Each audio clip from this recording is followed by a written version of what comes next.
Hey guys, I'm Aaron from PhoneDog.com, and Android keeps coming to US Cellular. The LG Apex in the house, we're going to do a full review. It's another Android device on the regional carrier, and it has a full QWERTY keyboard, just like the Samsung Acclaim. So it's a nice keyboard, nice mid-range device. Is it the best Android device to get on US Cellular, particularly when the Desire's out? The Acclaim, the Optimus U, several other Android devices are on the carrier. Which one's the best? Is it the Apex? Who knows? We'll find out in the review. But first, special thanks to our friends at Best Buy Mobile. They've hooked us up with a bunch of devices. Can't hook us up with US Cellular devices because they don't sell US Cellular, but they've hooked us up with a bunch so we can give them to you in our One Pop Bandit game. One thing I like about Best Buy Mobile, when you walk in, you don't have to deal with rebates. You walk out, you don't have to deal with messy paperwork, waiting 8 to 10 weeks. You walk in, you get that $199 price out the door and don't have to worry about mailing it back. So pretty cool there at Best Buy Mobile. Enough of that. Let's get into the review. Android powered another Android phone in 2010, US Cellular, LG Apex. Let's take a look. So here it is, one of US Cellular's newest Android devices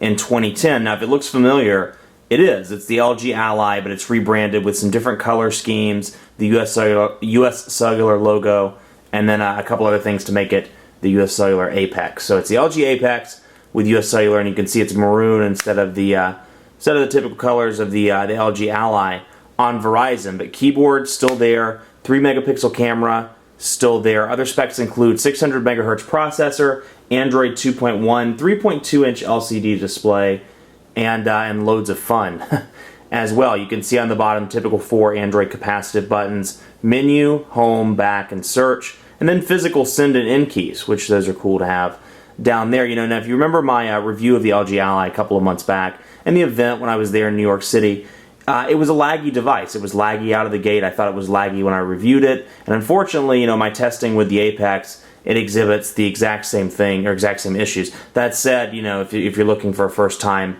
smartphone, this might be the one for you. But it's running Android 2.1. You can see on the right side, typical micro SD card slot, your camera shortcut button on the left spine, volume rocker and micro USB charging port, 3.5 millimeter headphone jack on the top.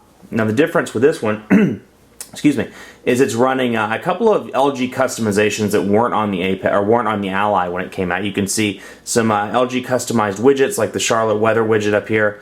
You can see things like Facebook and Twitter widgets where you can flip back and forth between those and see your updates in real time. And then you can see things like messaging, bookmarks, and things of that nature. So quite a few widgets to choose from in addition to the stock Android widgets. Let's try to find a blank screen. We'll just delete this one and take a look at the widgets while we're thinking about it.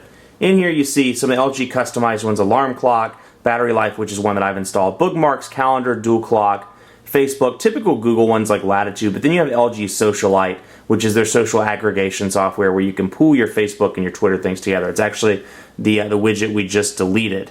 You can see there on the screen. So that widget is available. LG's messaging widget, which we saw a second ago on one of the other home screens, and then picture frame, power control, typical Google stuff, search, weather, and YouTube. When you get into the menu, very similar, you know, very stock, for the most part, build of Android 2.1 with the exception of a couple of US Cellular pre-installed programs. Things like My Contacts Backup, MySpace, well, I mean, MySpace is on there, but nobody really uses MySpace, so that doesn't count. My Contacts Backup, US Cellular's Tone Room, and then Your Navigator, which is their Telenav, their branded version of Telenav for GPS. So you have those. Other than that, it's a pretty clean build of Android 2.1. So you have 5 home screens, the typical Android layout, and you can quickly scroll through those, or you can go down to the little bubbles in the bottom and you can select one and jump to it. So pretty simple there. Let's take a look at the messaging app and take a look at the keyboard. Start up a new message, and you see you have the on-screen keyboard, and it's the typical Android keyboard as well. But just again, you know, very laggy screen, very laggy in terms of responsiveness. I can't type on this thing. The Quick Brown Fox is going to fail.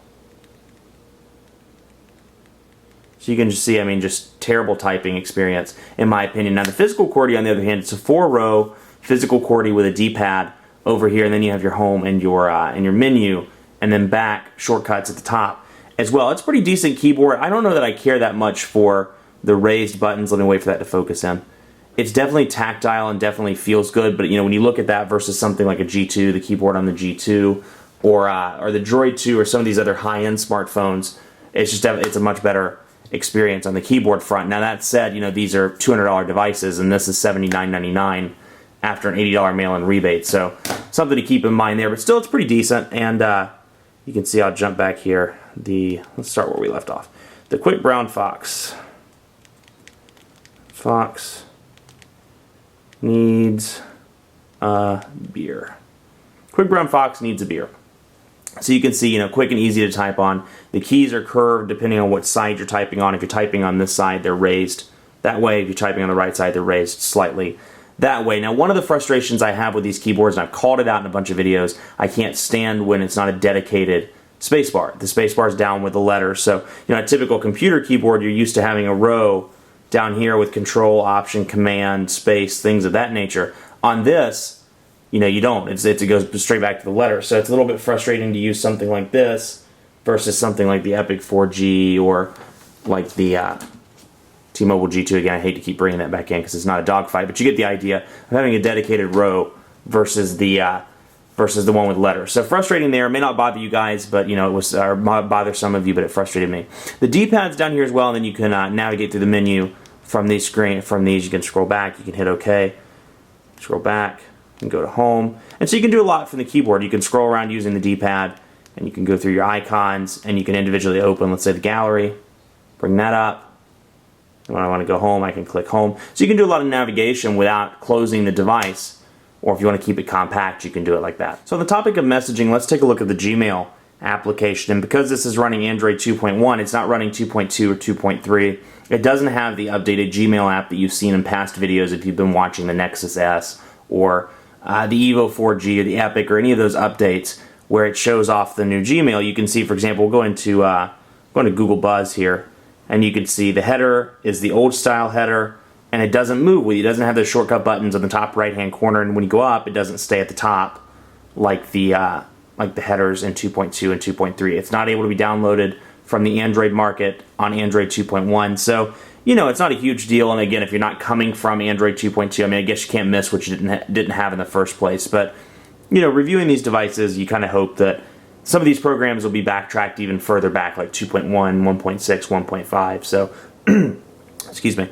So that's that's a frustration, but still plenty of Gmail functionality in this. You do have the ability to add more than one account should you want to, and the only challenge there is with this version versus some of the newer versions, you can't just click on the Gmail part up here. So minor thing, not a big deal, but it'd be kind of cool to have that as a download in the Android market. On the topic of the Android market, that has been updated, and that's being pushed back to devices as old as devices that are running Android 1.6. So if you're running 1.6, 2.1, 2.2, or 2.3, you should get the revised Android market. You can see it's minor cosmetic changes, but still this whole header part's been redesigned. There's the carousel up top where you can scroll through the applications. We'll land on Google Voice, for example. You can scroll through all of those, and then you can select, and they're still categorized in their typical form. You can go down through here and click top free or just in. Let's see here, top free. And that's pretty cool. One of the biggest features that I liked about it, not only the aesthetic changes, but let's say you go into Google Maps and let's turn it. I just think from a design perspective, it's significantly improved over the old Android market. You see a very clean landscape mode, a very clean portrait mode, and looks good, and everything's very organized with description, with your reviews, and then with pre-written reviews, so in related programs. So it's nice to have it. It's a cool touch. It's actually not on the Nexus S yet. My demo unit actually has not gotten the new market yet, so that's pretty funny. But even Android 2.1 devices can take advantage of that. That's coming in the coming weeks, and it's being pushed to devices each and every day for the coming weeks. So if you haven't gotten it yet, and you're running a device that's capable, you should get it in the coming days. So pretty cool there. Otherwise, the phone app has been modified to LG's. It's an LG modification, and you can see it's not the typical Android phone app. It's big, these kind of big bubbly buttons. Voicemail call end on the bottom, call log down here, contacts, favorites. So the tabs are very similar, but you can see just some aesthetic changes. I don't have any favorites, but call log. I don't have any favorites. Somebody likes me, but you can go to Billy Bob, for example. Call from there, and it's the typical Android, where you can call or message from one screen, but aesthetically it's slightly different with some color changes, tab differences there, larger buttons. So again, minor things. You can use that in landscape mode as well, or with the keyboard open as well if you'd like to.